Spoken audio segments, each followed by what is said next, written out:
lost right now. I know, but like, can you imagine, like, you just forgot it? Like, go wait again. Kept going.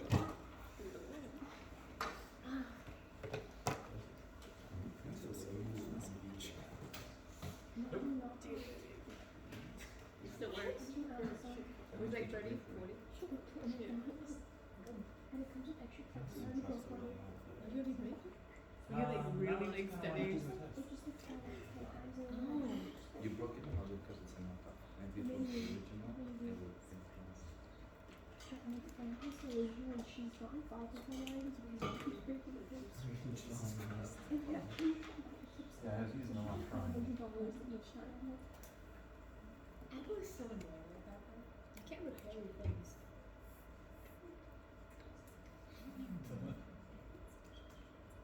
Christina, that's what we must about the exam, so just fuck it, everything is 100 on them. Who's Christina? Oh, it's Cody. Oh my god, all the written exams, everyone's got 100 on them. So this is the correct representation. And that's why it's the sine, or the cosine of 70 alternatively. My vectors were the wrong lengths. It was making it look like there was more force pulling it down the driveway than there was pulling it up the driveway. It's not true. Why are we drawing a triangle to find the angles of the Huh? Why are we drawing a triangle? Because we need the components that are the legs of the triangle. We need to decompose the force. The force is, again, 0I minus 1200J. I need to decompose that into a along the driveway component and a against the driveway component. So the along the driveway component is going to be the component of the F vector in the direction of the driveway vector. In other words, sine of 20 degrees times 1200.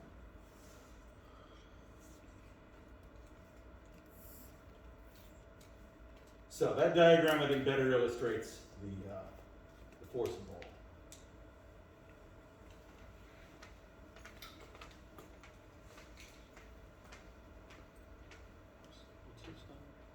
Now, it's time to talk about some matrices. So look at number 40. Given the following linear system, I want to construct an augmented matrix, et cetera, et cetera. Constructing an augmented matrix, super easy.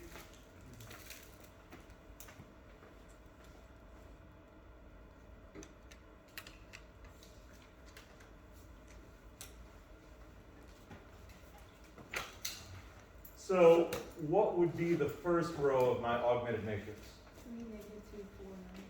3, -2, 4, 9. 3, -2, 4, 9. What will be the second row of the augmented matrix? Let me answer it real quick. 1, 5, -3, -7.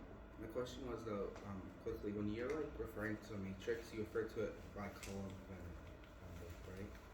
Row then column. It's row then column? Yeah. Okay. So this is 2, 1. This is 1, 2. No, I'm saying like if you're saying it's like a 3 by 2 matrix or a 2 by 2. Same thing. This is a 3 by 4. 3 by 4.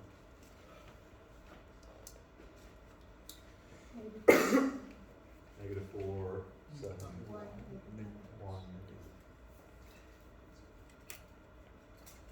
The dotted line is unnecessary. That's just an old habit of mine. It's not technically part of the matrix notation. But that's the augmented matrix.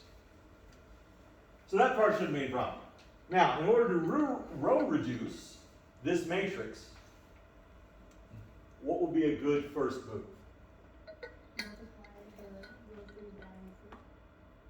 Moving second line up. Swapping the first and second rows is going to be my first move. If I swap the first and second rows, I get a 1 up here. So, oh yeah, swapping rows is one of the elementary row operations. It doesn't get used very often, it's never required, but sometimes it can save you some time. Professor, when we show our work, do we need to show like that like symbol like for exchanges for one and for two, or can we just do it? If I'm having you row reduce, I'm going to want you to show notation indicating what you did, or you can write it out in words, but Okay. it's not enough to just show the next measure. Just like write something. Yeah, you need to describe your procedure. So, now that I have the 1 in the top left, my next move would get to the zeros underneath. So I'm going to take -3 times row 2, add that to row 1, and store that in row 1.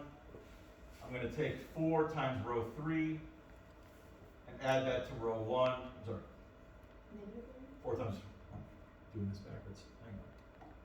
Scratch all of that. Professor, could you like show this how you do it? I will do it. Need to write out what I'm doing before I do it. So I'm going to take -3 row 1, add it to row 2, and store that in row 2. That's going to zero out the 3 here. Then I'll take 4 row 1s, add into row 3, and store that in row 3. So,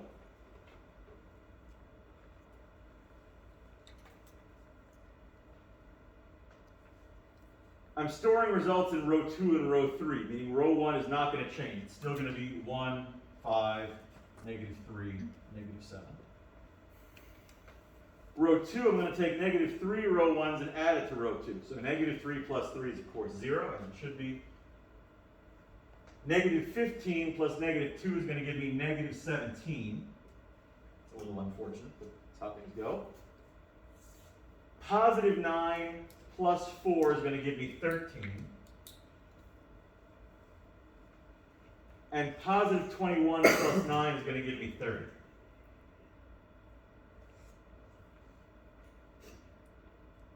Next, I'm going to take 4 row 1s and add it onto row 3. 4 plus the -4, of course, gives me 0. 4 times the 5 is 20, plus the 7 is 27. 4 times the -3 is -12, plus the 1 is -11.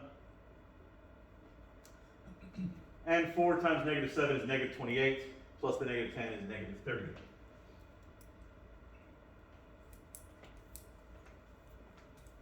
That's the procedure, basically. You get a 1 in the pivot position for that column, then you zero out the rest of the columns before you move on to the next column. So, questions that you do? In the notation, you're specifying, okay, we're multiplying -3 times row 1 plus row 2 and moving it to row 2. Now, could we do something like -3 times row 1 plus row 2 and then store it in row 3? No. Okay. You could store it in row 1, but if you store it in row 3, you'd be effectively throwing row 3 away.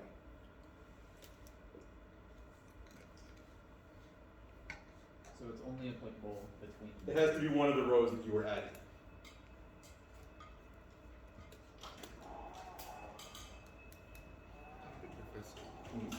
See, so you did -3 R1 plus R2 for R2, and then you did 4R plus R3, is that? 4R1 plus R3 Okay. is being stored in R3. R3?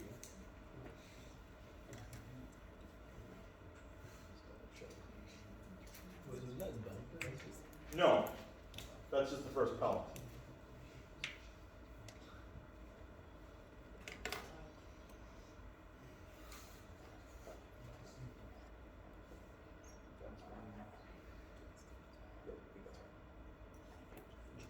So, moving into the second column, I need to get a 1 here in the middle. There are 2 possible ways to achieve that. 9 times out of 10, I'm going to do it by multiplying row 2 by the reciprocal of whatever I'm trying to turn into a 1. That's what I'm going to do in this case. That other 1 time out of 10, you might already have a 1 down here. In which case, you want to swap rows 2 and 3. That'll be easier than multiplying by a reciprocal. row swapping is never necessary. If you don't row swap, you'll still get the correct answer. It just might take you a couple steps longer. And row swapping, it's not all that common that it's useful, but it's a nice shortcut when you can spot Can you get the one by multiplying another line and then adding that together too? it. In theory, yes, but you gotta be very careful, because if I did that with row 1, I would mess up my 0 over here. Yeah, okay. Yeah, now, if there were some multiple of row 3 Yeah. that I could use to do that, that would be fine. Yes. Which is like a rare thing. Yeah, and that one, again, it's not that common that that's going to come up and be useful, but it would be possible as long as you don't mess up the previous column. So in this case, neither of those are going to be of any help. I'm just going to take negative 1/17 times row 2. When you're multiplying a row by a scalar, there's no need to say where you're storing the row because there's only one option. If you multiply row 2 by negative 1/17, the result's got to go in row 2. You can't put it anywhere else. Here's where things get ugly. Rows 1 and 3 are unchanged.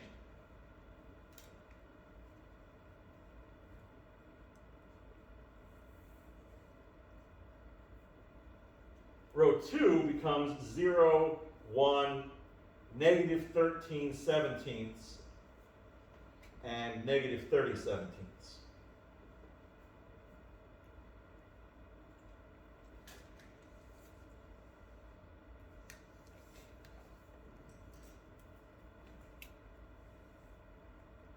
So now that I have the 1 in the second column, I'm going to use it to zero out the rest of the second column.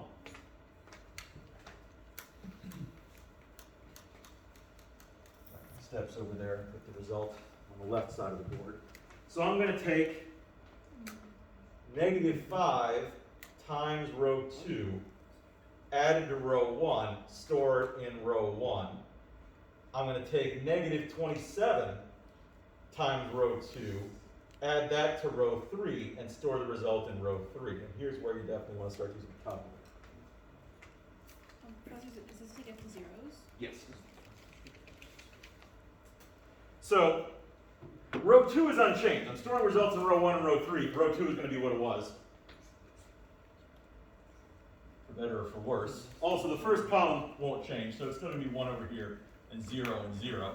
Then I'll have 1 in the middle, and I've still got negative 13/17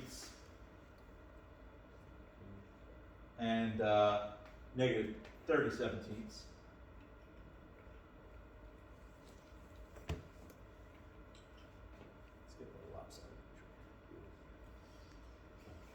This is going to be 0 above and 0 below, because that's the whole reason I did this operation, but now I've got to figure out what happens to the rest of the matrix. So if I take negative 5 times negative 13/17, Negative 63 over 17. 65. I'll get negative 65 over 17, positive 65 over 17. Then I got to add that to negative 3.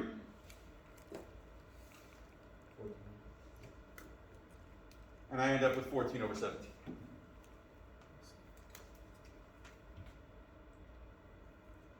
Is there a question someone asked while I was doing that?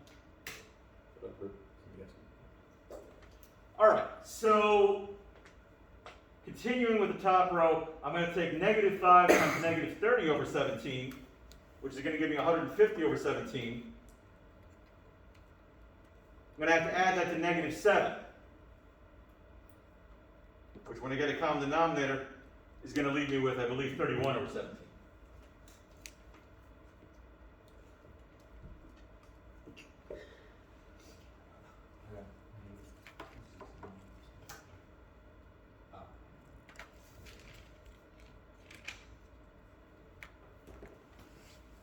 Now, in the bottom row, I'm going to take negative 27 times negative 13 over 17, which is going to give me 351 over 17. Then I'm going to subtract 11, 164 over 17.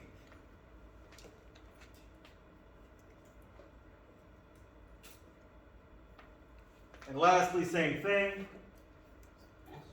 I got to take negative 27 times negative 30 to get 810 over 17. Then I got to subtract 38, which is going to give me 164 over 17. Which means, as ugly as that got, it's actually going to get a lot nicer from here. Usually it's finishing the second column is as bad as things get. Once you start finishing the third column, things will often come out nicer, if your solutions happen to be integers. There's no reason that they have to be integers. They could be anything. That's it. Yeah. I mean, try to finish like the bottom row. Will that give you a dependent? Do what now? If you try to finish like the bottom row. How? Oh, never mind. Give you two rows. So you got to remember that getting a 0 and getting a 1 are two different procedures. Getting a 0 involves adding something to cancel something out. Getting a 1, I'm just going to multiply. So if I want to get a 1 here, I'm going to do that by just multiplying row 3 by 17 over 164. Again, that's the only row I'm touching, which means that's where the result has to go. There's no need to describe where it's going to end up. First and second rows unchanged.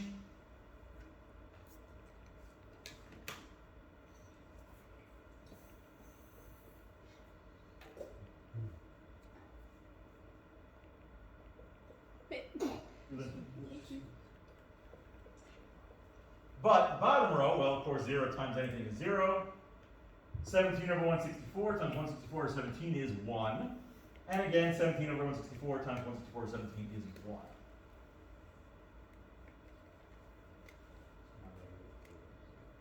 Right. So I'm going to add multiples of that third row to the first and second row to zero them out. So I'm going to take 13/17 of row 3, add that to row 2, store the result in row 2. I'm going to take negative 14/17 times row 3, add that to row 1, and store the result in row 1.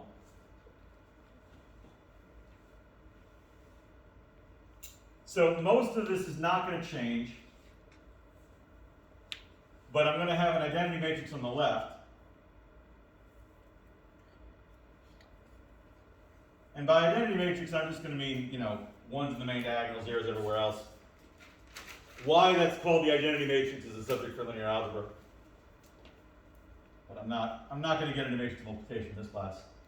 On the right-hand side, if I take 13/17 times 1, I'll get 13/17. If I add that to negative 30/17, I'll get negative 1. If I take negative 14/17 times 1, I'll get negative 14/17. If I add that to 31/17, I'll get 1. And that's the row-reduced matrix.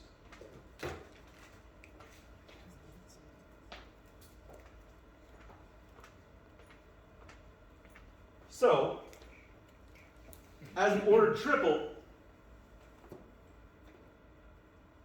what is the solution? 1, comma, negative 1, comma.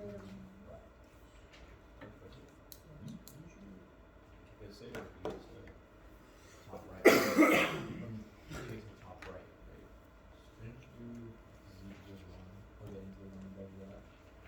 Yeah, at this point, that's actually more work, but yeah, that would work.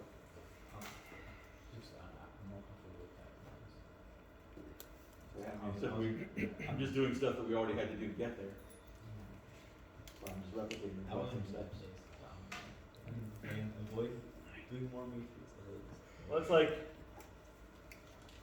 after you've already made 2 tables, would it be possible to make a table by doing it upside down?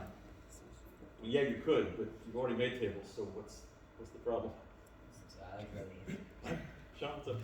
Can you go over like an example of the solution was dependent? Yes, sir. The row reducing procedure is identical, whether the matrix is dependent or independent. The only difference comes in when you get toward the end. So here's an example of that. Question on the last one. Yeah. If at this point of the matrix, I just took this on and started doing back substitution, is that fine? Yeah, that's the Gaussian elimination rather than the Gauss-Jordan. And it's okay, yeah. I kind of prefer the Gauss-Jordan just because it makes things more coherent. It's the same consistent process. But yeah, if you want to back substitute, it'll still work. So you can give us one matrix, or are you getting two? You'll find out when you can test.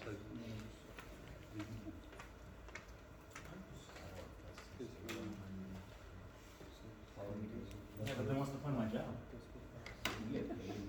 To inspire. Ah. I think I told you all in class already once that the one time that all of my students passed the class, I got a slightly disapproving email from management. Do they like it when we fail? Is that it?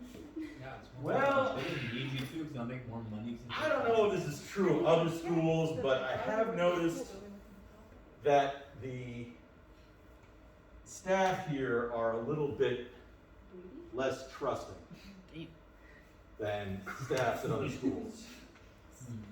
The concern over security and test taking procedures in particular is remarkable. I mean, they have armed guards in the room with them if they could, I think, a few of them.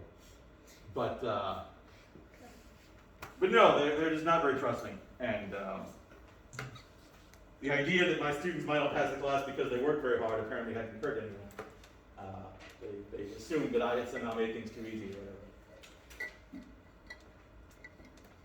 So, if I want to augment this matrix, of course, same procedure.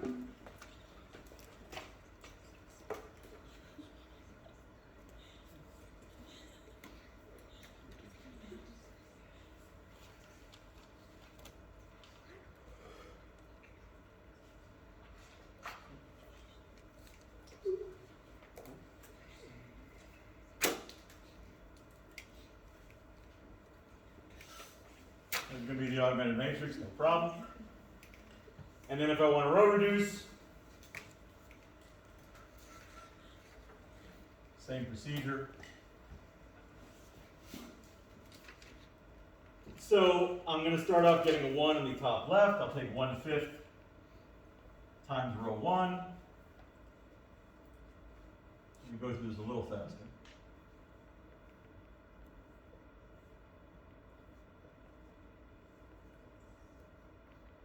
Try to keep everything readable enough.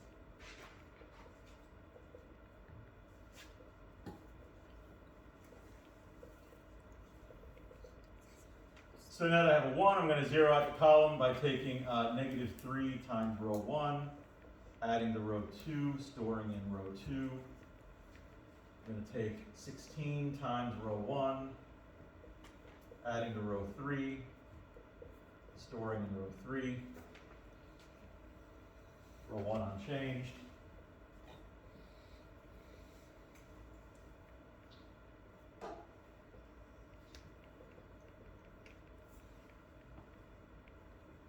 So, -12/5 minus 8 is -52/5.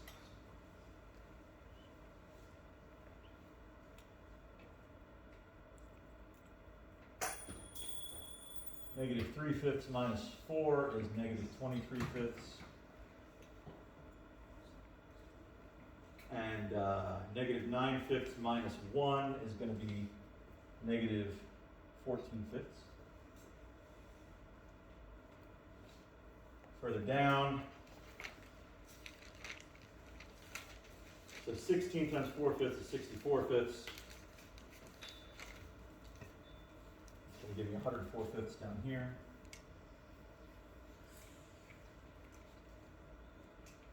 Sixteen times 1, of course, is 16. It's going to give you 46/5 over here. 16 times 3/5 is 48/5. 48 minus 20 is going to give me 28/5 over here. All right. These numbers are very nice.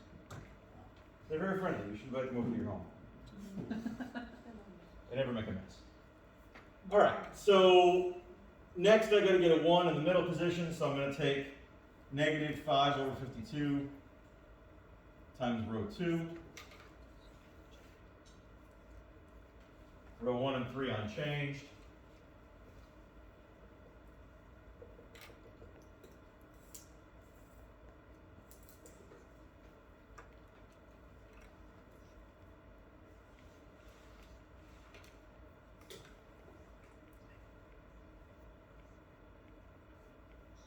Middle, I'll have 0, 1, 23 over 52, and 14 over 52. See? There it is. Then I'm going to want to get zeros above and below. So,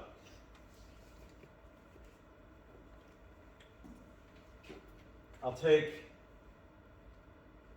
negative 4/5 times row 2, add that to row 1, store in row 1. I'm going to take negative 104/5 times row 2, add that to row 3, store in row 3.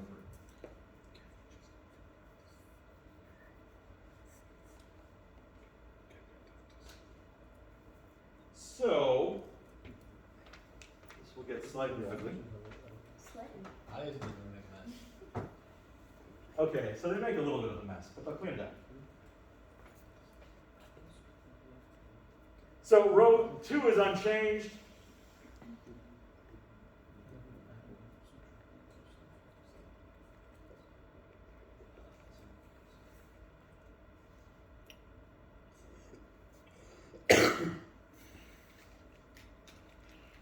Column 1 is unchanged. Column 2 is going to be 0, 1, 0. Now, when I take negative 4/5 times 23 over 52,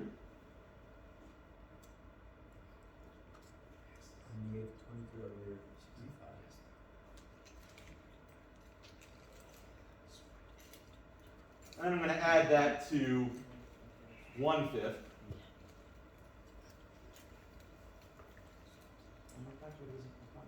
Oh, there we go. I get negative 2/13, I believe. Yeah.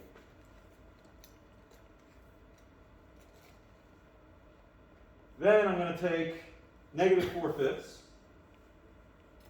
times 14 over 52, and I'm going to add that to 3/5 and get 5/13.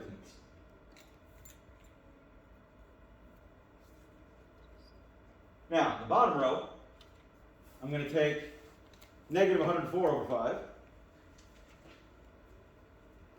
I'm going to multiply that by 23 over 52. And I'm going to add that to 46 over 5. I'm going to get 0. Then when I take negative 104 over 5 times 14 over 52, and I add that to 28 over 5, I get 0.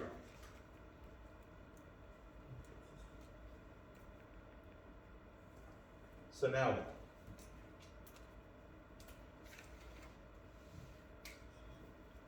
I need to introduce a parameter.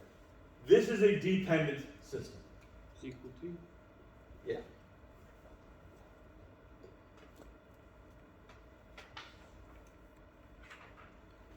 So I'm going to set z equal to t, or if you're really clever, you could say z equals 52t and get rid of your fractions, but that's not really necessary. So if z is equal to t, it follows that y plus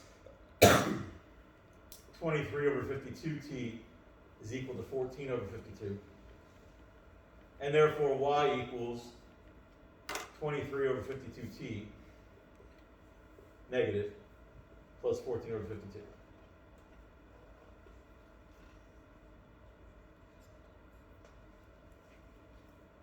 And it also follows that x plus, or minus rather, 2/13 t is equal to 14 over 52. No, 5 over 15.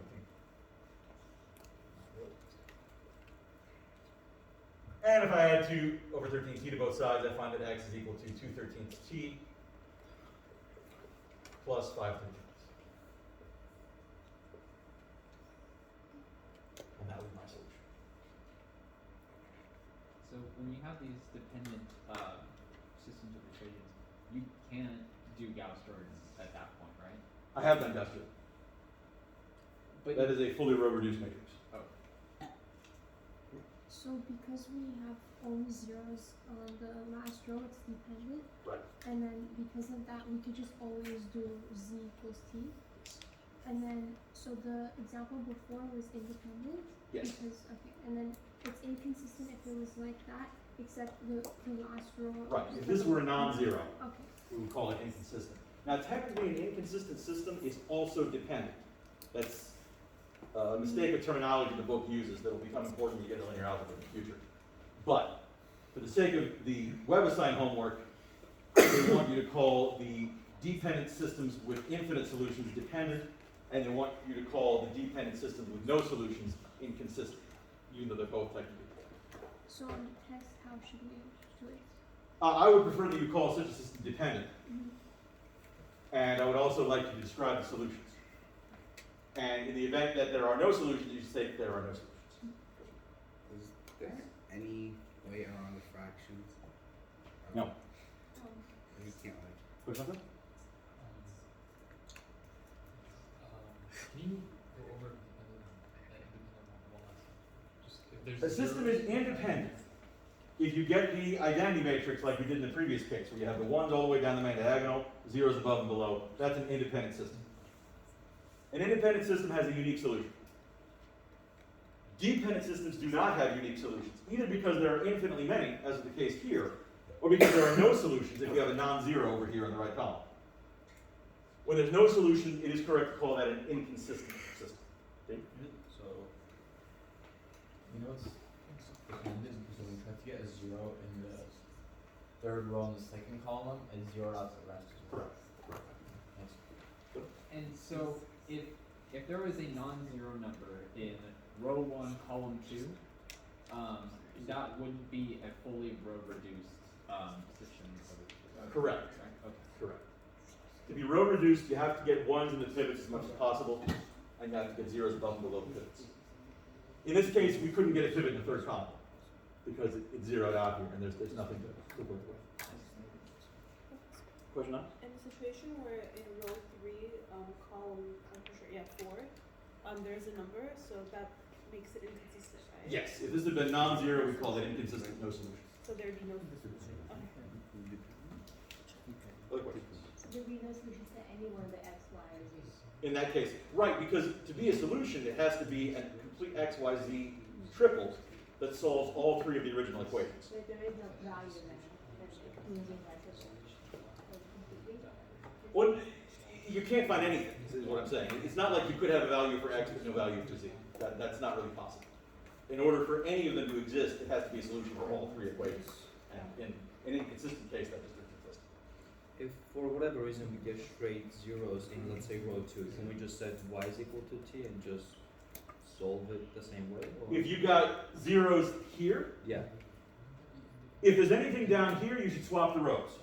Oh. In which case, it's z equals t. I see. If you get zeros here and down here, you need two parameters. In that case, you say z is equal to t, and you say y is equal to s. Oh. Oh, and then x is equal to whatever is equal to. X is then dependent on that. So in the case where it's all zeros at the bottom is dependent, when we get a one unique solution, it's independent. Yes. And when we have 0, 0, 0, 1, it's inconsistent.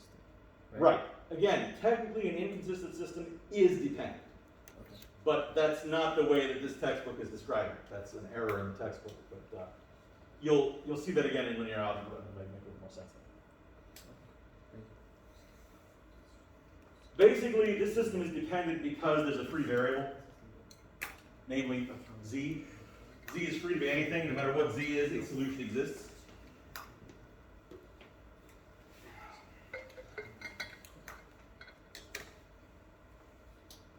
Okay, other questions about this procedure?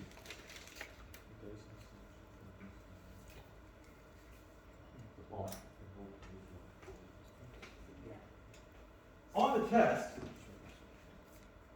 my inclination is going to be to break these questions down into steps. So, while I might ask you to solve a problem from the linear system all the way out to the solution, I might also ask you to do like give you a matrix and say, what would be the next step in row reducing this matrix? Have you do that step.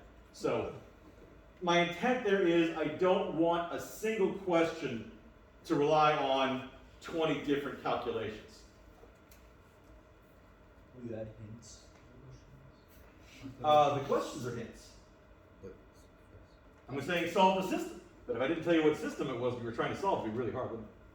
Question, sir, are you saying we won't have to like fully? I'm not saying you won't have to do anything. Well, okay. You will have to do all of this, the end. I'm saying I will also have questions that focus on one step at a time. But you must be able to answer every single one of these questions. Yes. Is this in the textbook, by the way? Kramer'S Rule? I didn't see it. Yeah, it's Chapter 6. section 1.6. So, Kramer'S Rule, alternative approach, and I'll walk through the process for that one as well. But any other questions about number 5 before I continue? So 40 here would just be a row. Yes, in this case, if I wrote it as an order triple, Yeah. it would be 2/13 t plus 5/13, comma, negative 23 over 52t plus 14 over 52, comma. And again, t is arbitrary. T is an invention. So if you want to set z equal to 52t and end up with no fractions, there's nothing wrong with that. That's fine. But that's more of an advanced move, so I'll leave that to you if you want to play around with that. Okay, so Kramer'S Rule.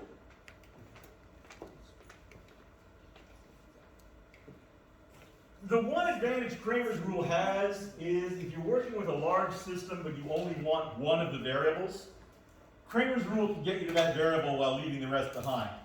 And that can be a time saver. If you have like a 7-variable system, but you only need one of the variables in the solution, Kramer'S Rule will get you there a lot faster than doing it out by hand. But if you have a computer, it doesn't matter. So to solve this system, x is going to be equal to dx over d, and y is going to be equal to dy over d. And that's always how Kramer'S Rule works. So, to find the d's, d is simply the determinant of the coefficient matrix. 5, negative 3, 4, 7. dx is going to be the determinant of the coefficient matrix with the x column replaced by the right-hand side. 9, 26. The y column is still the y coefficients. Negative 3, 7. And dy, same idea, but the y column gets replaced. So I have the original x column, and the y column gets replaced with the right-hand side. For a 2x2, this really doesn't take very long. What is the determinant of the D matrix? 35 minus negative 12. 35 minus negative 12 is 47. The determinant of the dx matrix is going to be 63 minus negative 78, which is 63 plus 78. which is 141, I think.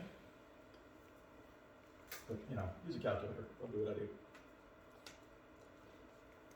The determinant of the Y matrix should be 130 minus 36, which would be 94.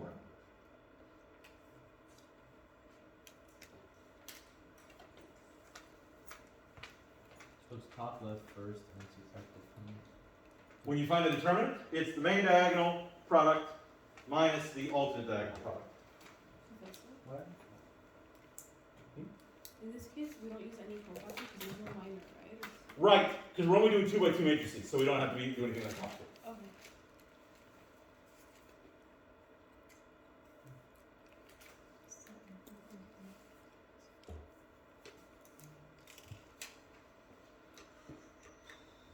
Correct.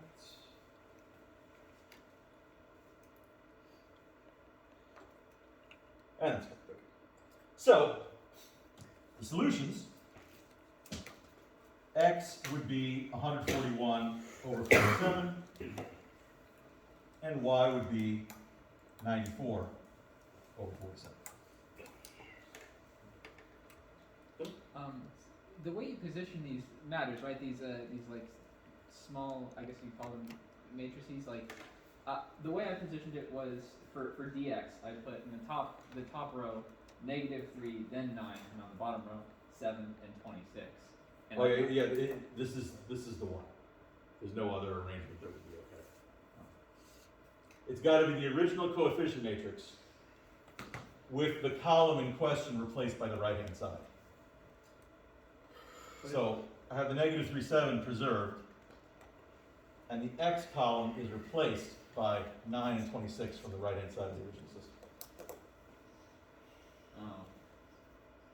So the column question gets replaced by The right-hand side. Yeah.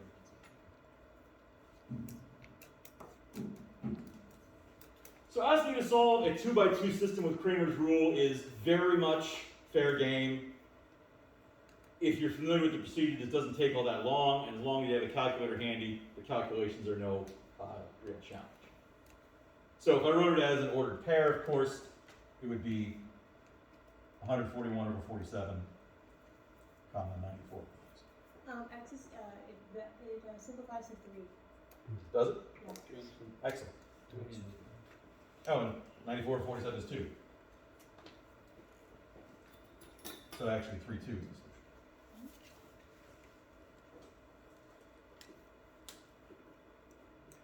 Safe to say that I had that in mind when I created the system, but I don't remember since then. No.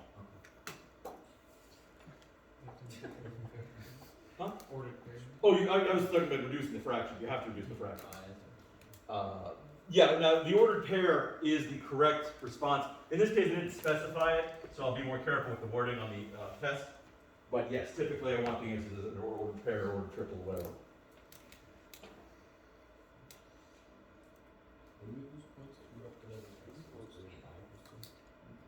The way this is worded, no. But if I said to state your answer as an ordered pair, then yes. So if like if I see then we left it as x. Yes. This following directions is very important. All right. Questions about number 6?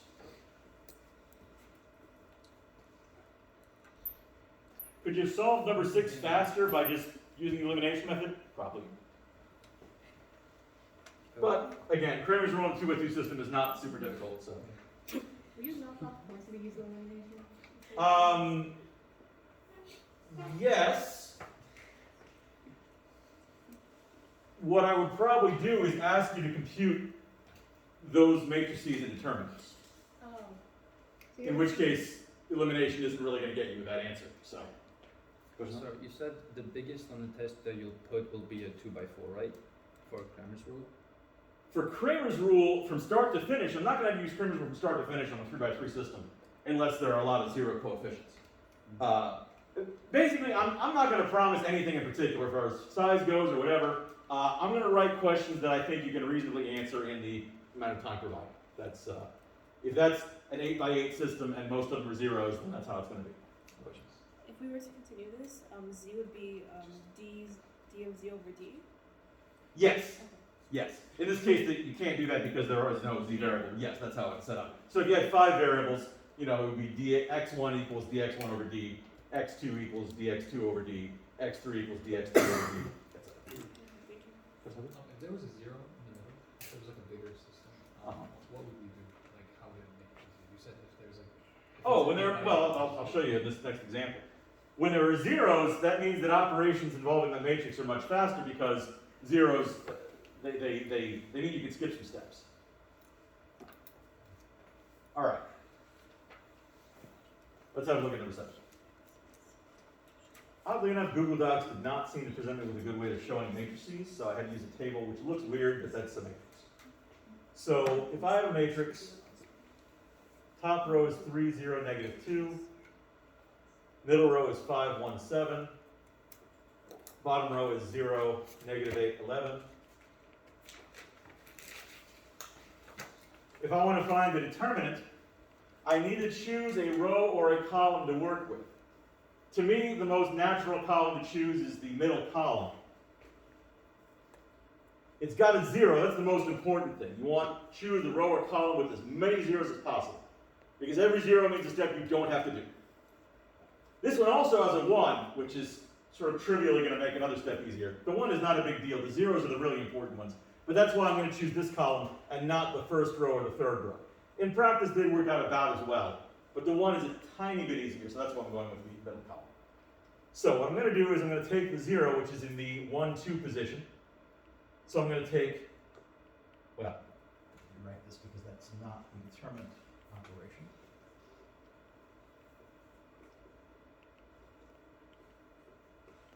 It's often tempting to get sloppy with notation, but it's not worth it.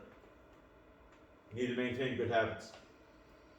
So the determinant is going to be 0 times the cofactor in row 1, column 2, plus 1 times the cofactor in row 2, column 2, minus 8 times the cofactor in row 3, column 2.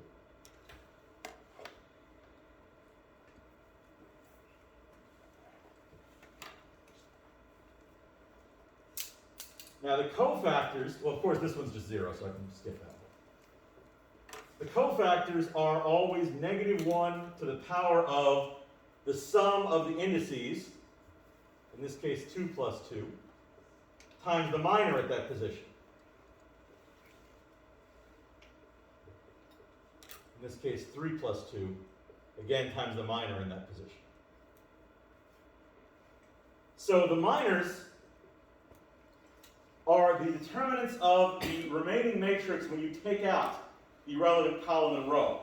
So I'm taking out the second row and the second column. First of all, -1 to the 4th power is 1, so I've just got 1 times 1 out here. And I'm going to have the determinant of the minor at 2, 2, which is going to be just 3, negative 2 for the top row, 0, 11 for the bottom row. So what number is in parentheses to the left? That's, oh, here? No, where you're Here, that's a 1. So then I'm going to have plus 8, because -1 to the 5th power is -1, times the negative gives me a positive, times the determinant of the minor from the row 3, column 2 position, which is going to be matrix that goes 3, negative 2, and then 5, 7, 3, 5. The determinant of 2 by 2 matrix is no big deal. I'm going to have 33 minus 0.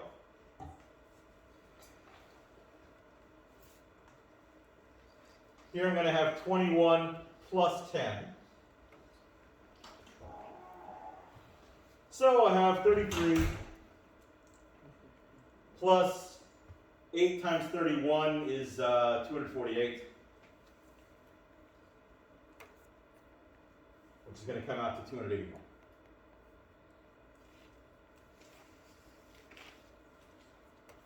Now, if you've chosen a different row or column at the beginning, you should still get the same result. It's just that some take a little more work.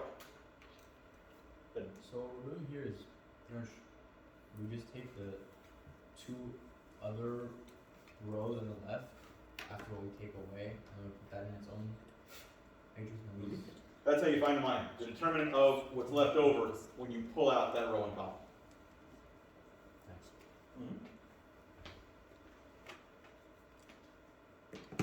And of course, when you have the luxury of doing so, it's a good idea to use a calculator to be sure.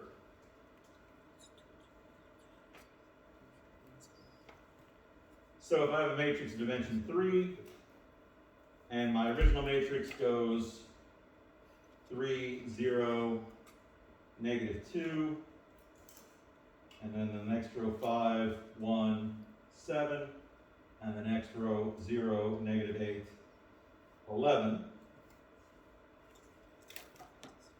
281 is correct, that's good.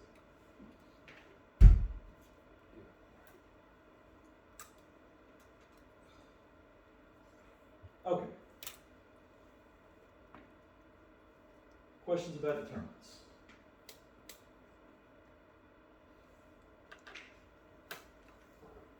Let's take another 10-minute break, come back at 12:15, and I'll wrap it up.